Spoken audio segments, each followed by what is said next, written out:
Guys, I'm being serious right now. Alright, this is serious.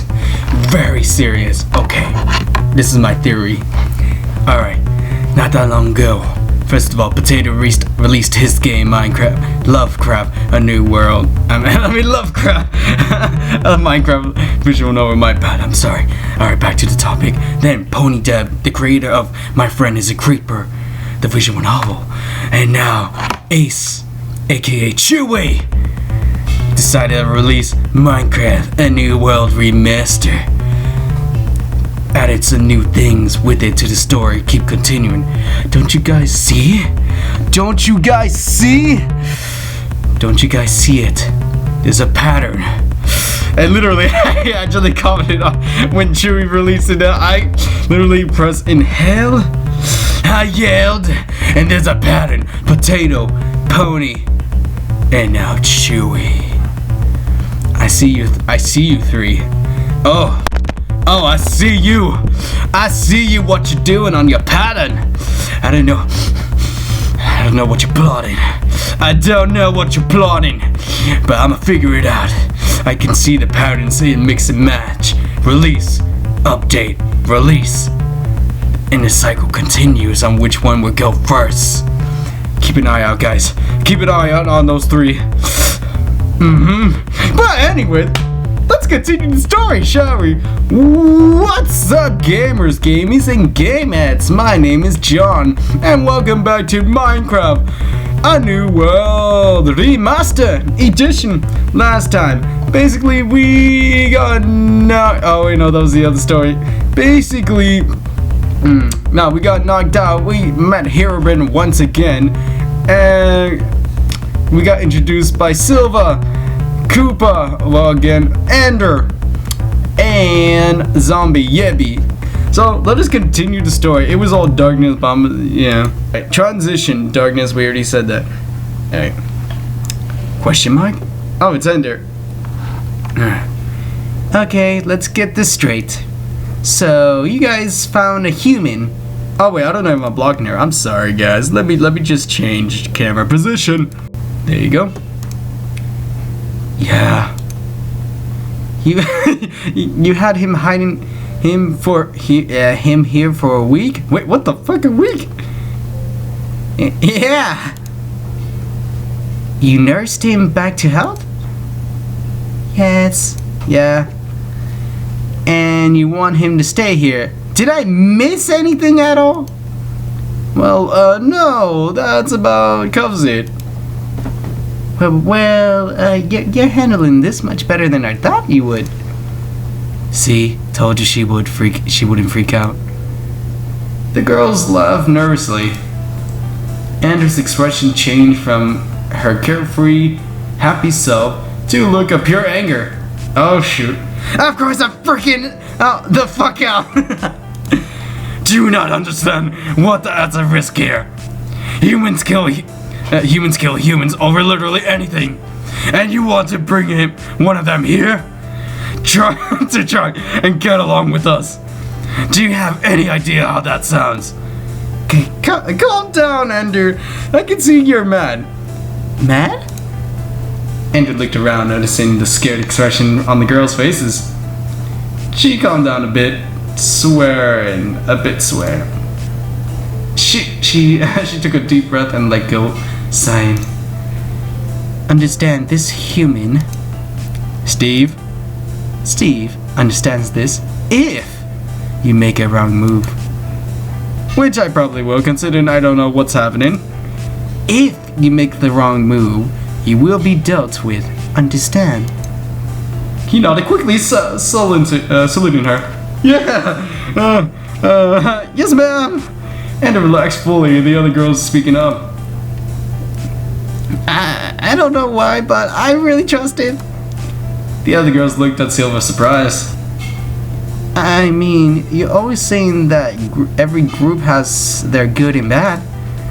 Maybe humans are just like that. Yeah. I mean, she started to laugh. He hasn't said anything terrible to us since he's gotten here. If anything, we've been insulting him by assuming these things. Silva. Steve stood up gently, sitting Silva down. Hey, Ender. I know this sounds kinda insane, but I really want us to be good friends.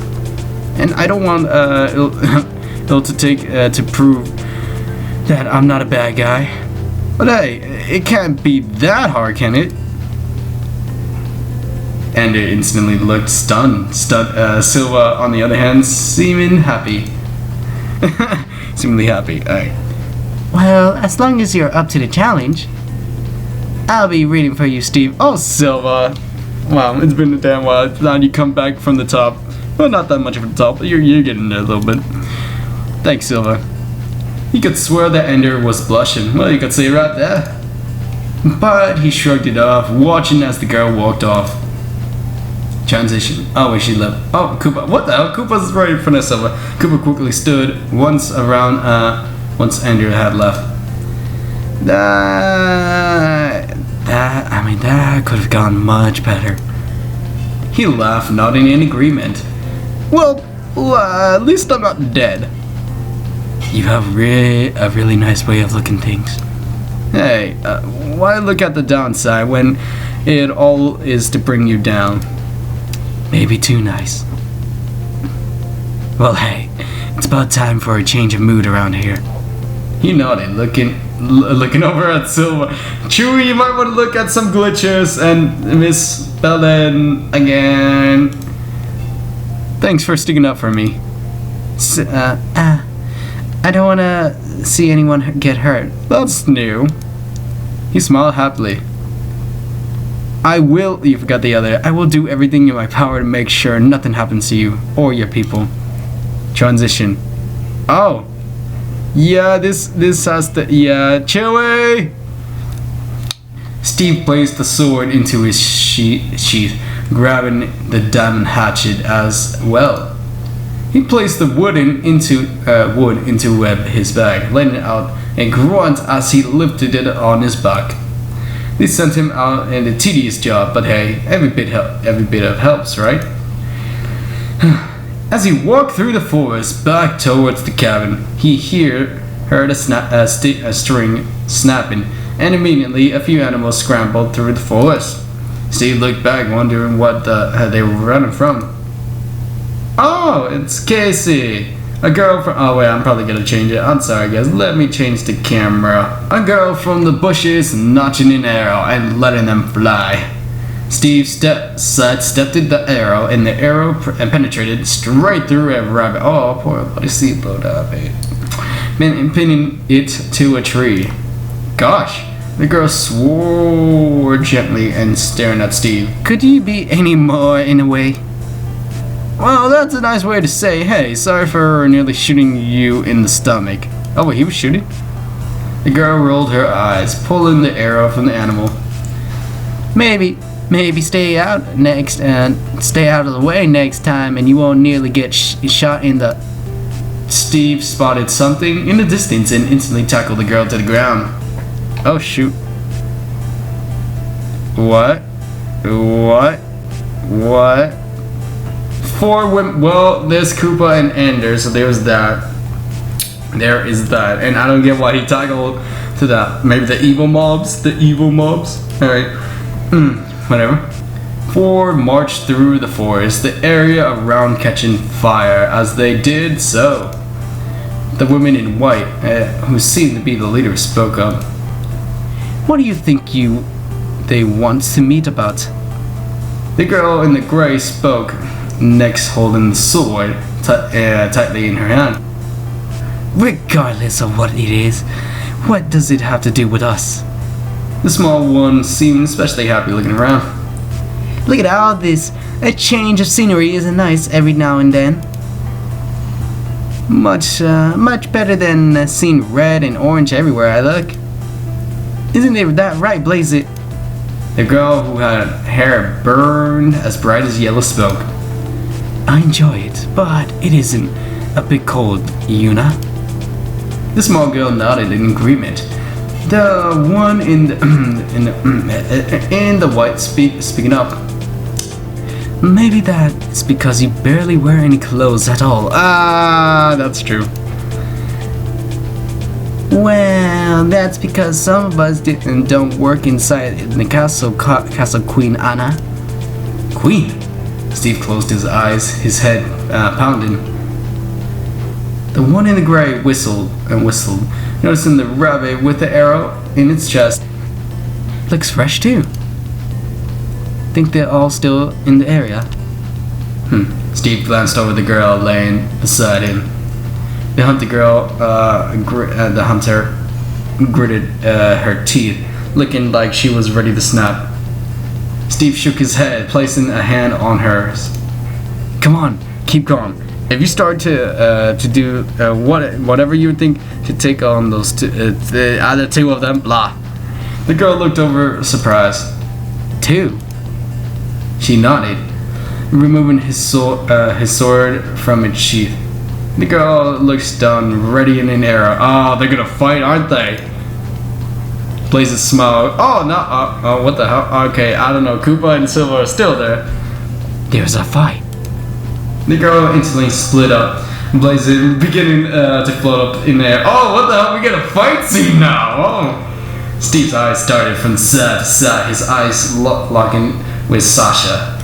Wait, they never introduced the name already, or whatever.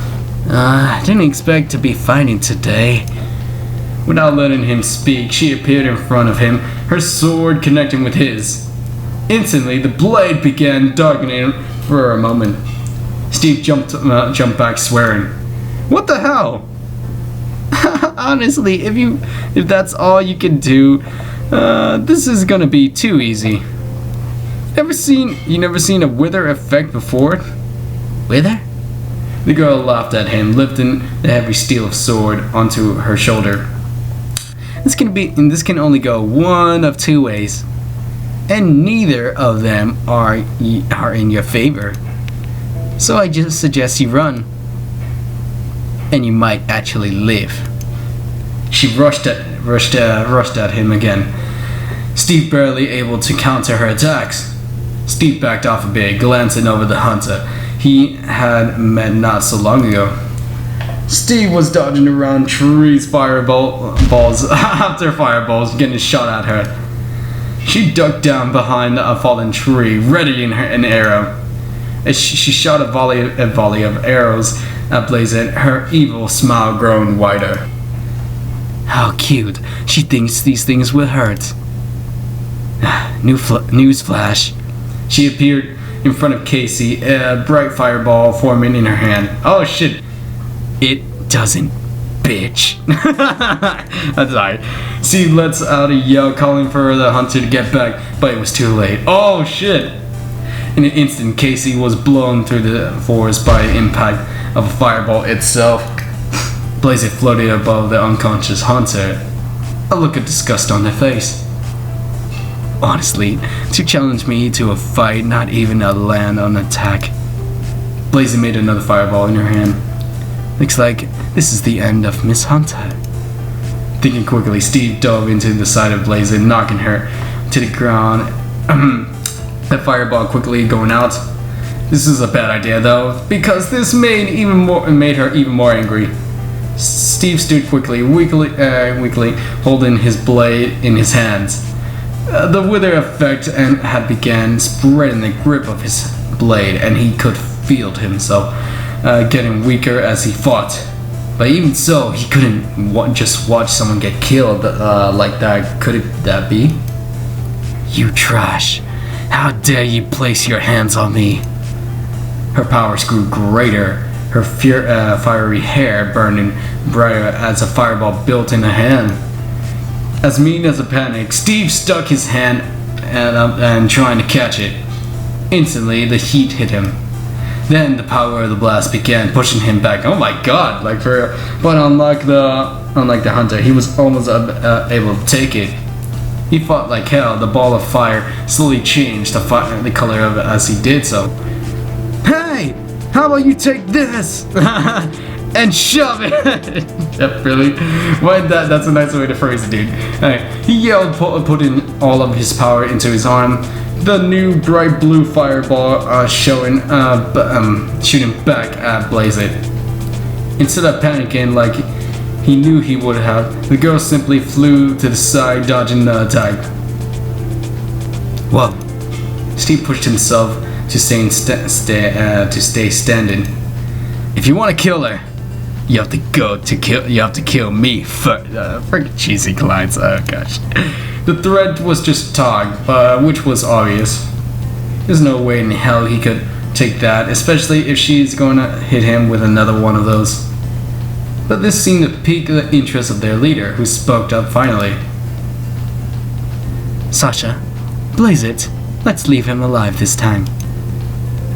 Obviously annoyed, Blazeit spoke. Since when do you care about the lives of humans? Anna's smile was terrifying, sending a shuddering up his spine. Since when do you want to be executed? This was enough to make Blazeit hold her tongue and not speak back. She slowly landed beside her queen. Sasha is stretching and walking back as well.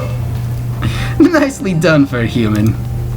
You're a bit sloppy with your swordplay, but when it comes to it, you can push your body to its limit. He was surprised that she was complimenting him.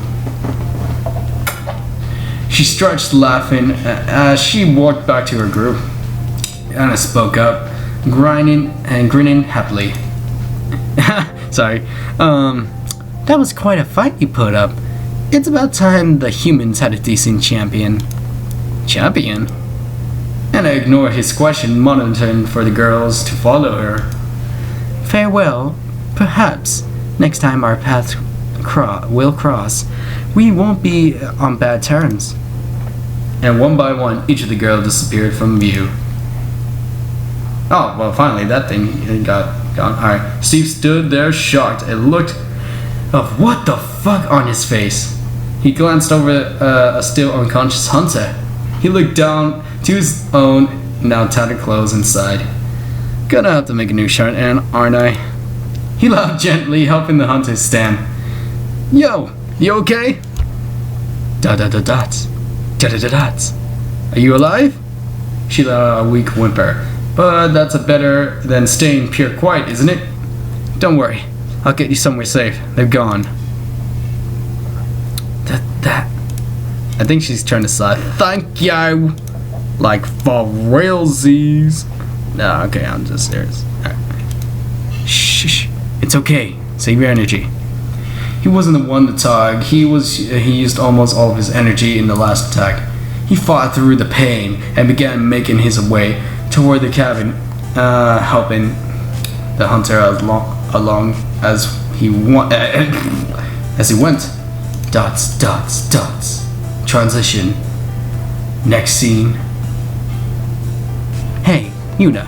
You know what? I think I'm gonna leave it off right here for right now. We're gonna find out what the other mobs, the evil nether mobs, are gonna think about next time. So without further ado, I hope you guys enjoyed this episode. And Chewie might want to fix some little glitchy, but don't worry, it's still getting good. So I can't wait for that. I like what you did there. I like the little fighting scene sequence that we had to do. That's really good. It's really cool actually. So, but without further ado, I hope you guys have a good night, good evening, and good morning from wherever from. So peace out and sayonara, guys. Bye bye.